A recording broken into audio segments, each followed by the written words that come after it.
Et déjà, merci à tous et toutes d'être venus aussi nombreux. C'est avec une fierté immense, en tout cas, d'être dans cette tribune aux côtés de mes camarades Anas et Marie-Laure, qui sont tous les deux travailleurs à la SNCF, à l'hôpital, et militants comme moi à Révolution Permanente, et à l'occasion justement d'une campagne inédite et subversive pour les présidentielles. Pour celles et ceux qui ne me connaissent pas, donc moi je suis Petra, étudiante à l'université Bord-de-Montaigne, où je suis élue pour le collectif anticapitaliste et révolutionnaire Le Point Levé, et je milite également à Du Pain et des Roses, qui est un collectif féministe, socialiste et révolutionnaire. S'il fallait faire un état des lieux de la jeunesse aujourd'hui, après une longue période de Covid, c'est une situation de plus en plus désastreuse pour nous les jeunes. C'est pas pour rien qu'aujourd'hui on parle de génération sacrifiée. Mais on n'a pas été sacrifié par le virus du Covid. Notre avenir, il a été sacrifié par ce système capitaliste. Sacrifié par le gouvernement qui continue de mener les attaques liberticides et sécuritaires. En baissant les APL et les bourses, en menant les coupes budgétaires dans nos écoles et dans nos facs, en cherchant à nous museler avec le SNU, en nous promettant que des emplois précaires où l'on sait qu'on va galérer toute notre vie. Sacrifié par les directions d'université et leurs ministères qui serrent la vis de la sélection sociale à la fac, sacrifié par les grands patrons et qui nous licencient en nous jetant comme des caleçons sales parce qu'on a des contrats précaires.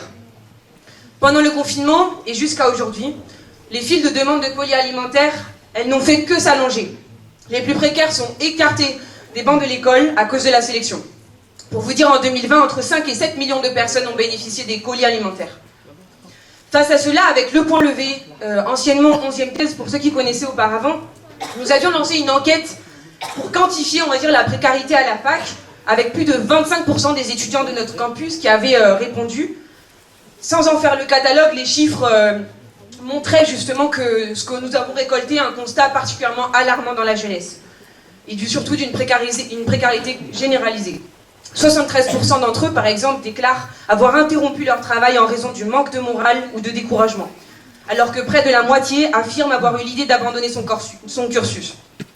Par ailleurs, dans ces 5000 personnes qui nous ont répondu, 47 ont témoigné être sans logement fixe.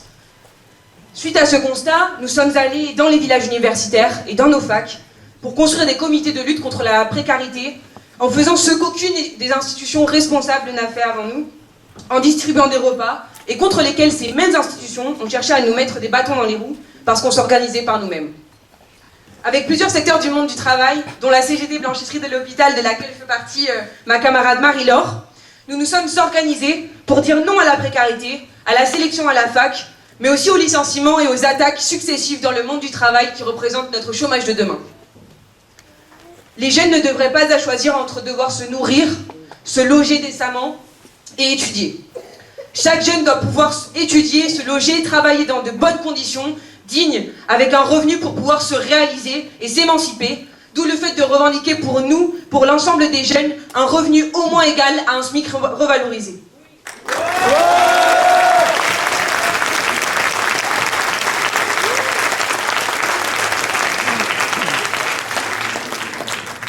D'autre part, contre la sélection sociale, tous les jeunes devraient pouvoir étudier. D'où le fait de revendiquer pour nous une université en fait libre et ouverte, gratuite pour tous, sans distinction, parce que c'est pas normal aujourd'hui en fait qu'il y ait aussi peu dans nos universités d'enfants d'ouvriers ou d'enfants d'immigrés.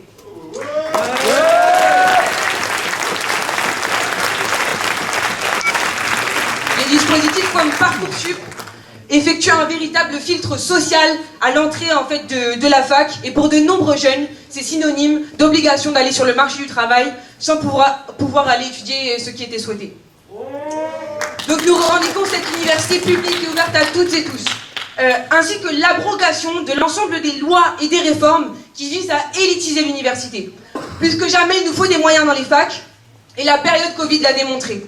Des amphis bondés, du manque de salles et de profs, des cours supprimés, et de la même manière, parmi la communauté universitaire, de nombreux enseignants vacataires, doctorants sont eux aussi impactés par une précarité toujours plus en hausse et criminalisés quand ils font des études sur ce qu'on appelle le wokisme ou l'antiracisme de manière générale. C'est pour cette raison que nous, on exige la titularisation de tous les contrats précaires, des embauches de personnel dans nos universités.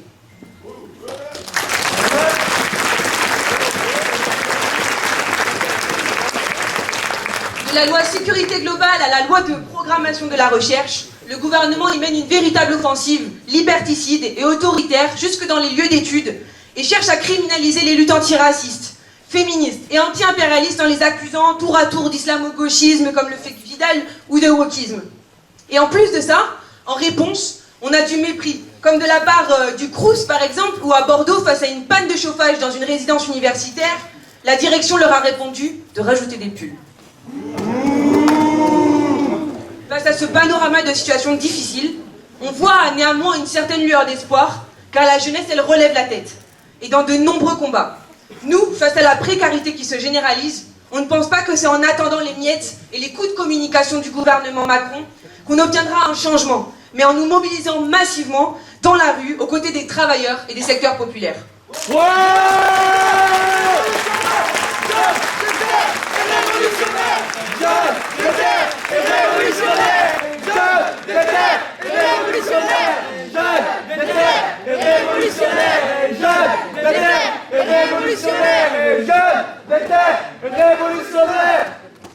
et ça, on l'a vu avec des milliers de jeunes qui ont manifesté leur colère dans la rue, et ce, partout autour du globe. Comme la jeunesse chilienne en première ligne, pour dénoncer non pas seulement l'augmentation de 30 pesos le ticket de métro, mais 30 années de libéralisme qui ont cassé en fait les perspectives d'avenir. La jeunesse algérienne qui s'est battue contre un régime corrompu, laqué de l'impérialisme français, de la même manière que la jeunesse soudanaise, ou encore de la jeunesse colombienne, contre un gouvernement au service des plus riches et qui réprime durement ceux qui osent le dénoncer. Toutes ces révoltes que je salue vivement comme des exemples à suivre et des perspectives qui nous attendent, la seule perspective crédible pour espérer des changements en fait de société dans la mobilisation contre ce système capitaliste et les gouvernements qui le représentent. Et en France, difficile de ne pas mentionner les dernières mobilisations comme les Gilets jaunes dont Bordeaux était l'une des principales capitales, mais aussi celles où les jeunes ont été protagonistes. Anas, pour donner une anecdote, je l'ai rencontré quand j'étais lycéenne, quand on se battait contre Parcoursup, la sélection sociale, et quand les cheminots menaient de leur côté le combat contre la casse du service public ferroviaire. Cela a représenté l'un des grands sursauts de la jeunesse qui s'est allié avec les travailleurs et qui a occupé de nombreuses universités en France pour protester et s'organiser. Mais la jeunesse, on l'a vu également se mobiliser contre la catastrophe climatique, comme le montre le dernier rapport du GIEC, situation d'un avenir particulièrement alarmant. Et des millions de jeunes, lycéens, collégiens, étudiants, qui tout autour du globe ont dénoncé la crise climatique et la responsabilité de ce système, sans velléité dans les COP26 et gouvernements comme celui de Macron qui supprime les pailles, merci, pour sauver notre avenir et le climat. Et en 2019, aux côtés de la plus longue grève depuis 68 contre la réforme des retraites, à Bordeaux, nous avions été à l'initiative de la seule occupation en France de fac pour en faire le quartier général de la grève, avec des assemblées générales de plusieurs centaines de personnes à l'université Bordeaux-Victoire.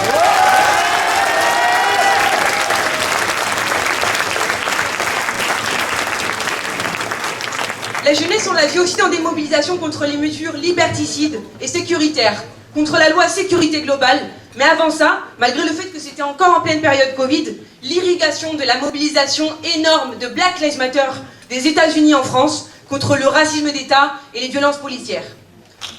Pas de justice, pas de paix, pas de justice, pas de paix, pas de justice, pas de paix, pas de justice, pas de paix, pas de justice, pas de paix, pas de justice, pas de paix, pas de justice, pas de paix, pas de justice, pas de paix. La jeunesse, on l'a vu aussi se mobiliser contre les violences sexistes et sexuelles. À quelques jours de la mobilisation de la Journée internationale de lutte contre les violences faites aux femmes, plus que jamais, nous dénonçons la responsabilité de l'État dans la liste encore trop longue des féminicides qui se comptaient par 102 en 2020 et qui ont déjà dépassé cette année la barre des 100. Comme on l'a vu à Bordeaux où le commissariat renvoyait les victimes qui venaient porter plainte en leur demandant si elles avaient joui ou si elles avaient pas trop bu, la police n'est pas une alliée face à la lutte contre les violences sexistes et sexuelles.